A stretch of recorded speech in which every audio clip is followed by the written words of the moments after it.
জীবন চলার পথে নিজের চাইতে বেশি কখনো কাউকে ভালোবাসবেন না। কাউকে এমন ভাবে গুরুত্ব দিবেন না যে ও গুরুত্ব না দিলে আপনার কষ্ট লাগবে, ওকে না পেলে আপনি মারা যাবেন। দুনিয়ার একটা নিয়ম কি জানেন? আপনি যেটাকে বেশি লাই দিবেন সেই আপনাকে বেশি কষ্ট দিবে। যেটাকে আপনি পাওয়ার বেশি চেষ্টা করবেন সেটাই হাত থেকে দূরে সরে যাবে। যেটাকে বেশি আদর করবেন সেই বেশি বিপদ দিবে আপনাকে।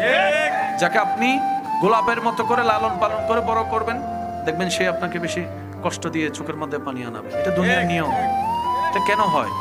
দুনিয়া বুঝাই দেয় তুই রবকে ছেড়ে দুনিয়ার পিছনে লাগলি কেন? তোকে তো রব বানালো, তুই রবের দিকে না যাবি, তুই সৃষ্টির দিকে কেন গেলি? তুই যে ভালোবাসা খুঁজছিস সেটা রবের কাছে ছাড়া নেই কোথাও সৃষ্টিতে। বান্দার জন্য রবের ভালোবাসা, উম্মতের জন্য নবীর ভালোবাসা। সুবহানাল্লাহ। সেজন্য যতদিন বাঁচবেন দুনিয়াতে শুধু গাটা লাগাই চলবেন, দুনিয়াকে নিজের মধ্যে নিয়েন না। কারণ আপনি কান্না করলেও হায়াত চলে যাবে, হাসলেও হায়াত চলে যাবে। তো কান্না করে সময় নষ্ট করার কোনো দরকার